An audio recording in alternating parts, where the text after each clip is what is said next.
एक बार महात्मा बुद्ध किसी नगर से गुजर रहे थे। बुद्ध की नज़र एक कपड़े के व्यापारी पर पड़ी जो दुखी और हताश दिखाई दे रहा था। बुद्ध चलकर उसके पास गए और पूछा कि हे भाई, तुम इतने उदास क्यों हो? अगर तुम मुझे अपनी चिंता के बारे में बताओ तो मैं तुम्हारी कुछ मदद कर सकता हूँ।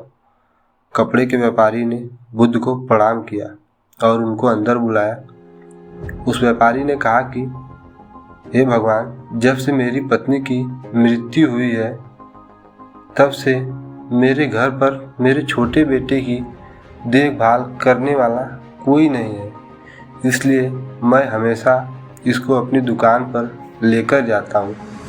लेकिन मेरी दुकान पर आने वाले हर ग्राहक की पगड़ी को उछालकर फेंक देता है। कभी कभी उनका झोला उठाकर बाहर फेंक देता है। मैंने इसको बहुत समझाया, डांटा, लेकिन यह नहीं समझा। इसकी इन हरकतों की वजह से मेरे सारे ग्राहक खुद को अपमानित मानकर वापस चले जाते हैं।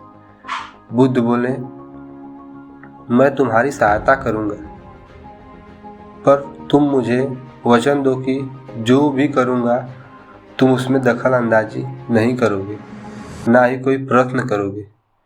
व्यापारी बुद्ध को वचन देता है।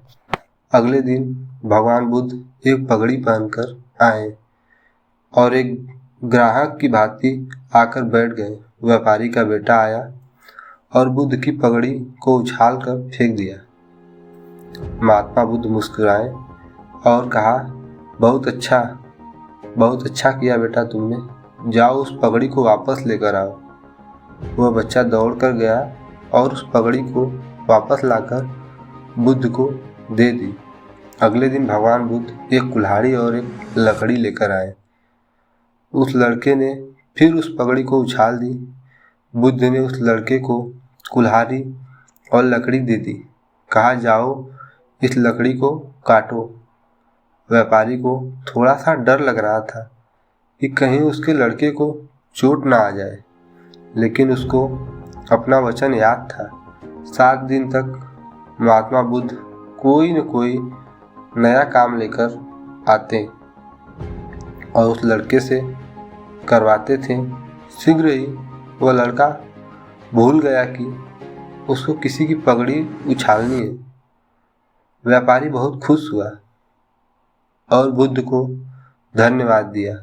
मुझे पता है कि इस कहानी से और मन के वश का कोई विशेष संबंध नहीं है, लेकिन पहले आप इस तर्क को समझ लीजिए। अगर हम अपने मन को अपने हिसाब से काम नहीं करवाएंगे तो मन हमेशा अपने हिसाब से ही काम करेगा। मन वश में हो सकता है यदि मन को हम अपने अनुसार से चलाएं। मन 2 तरीकों से काम करता है। मन अपने हिसाब से काम कर सकता है या मन को हम अपने हिसाब से काम करवा सकते हैं। बुद्ध से मिलने से पहले उस लड़के का मन दिमाग अपने हिसाब से अनियंत्रित रूप से काम कर रहा था, लेकिन बुद्ध ने उस लड़के को अपने अनुसार से काम करवाया, जिससे उसकी आदत बदल गई। अगर आप अपने मन को काबू करना चाहते हैं तो आप अपने हिसाब से काम करिए, ना कि मन के हिसाब से।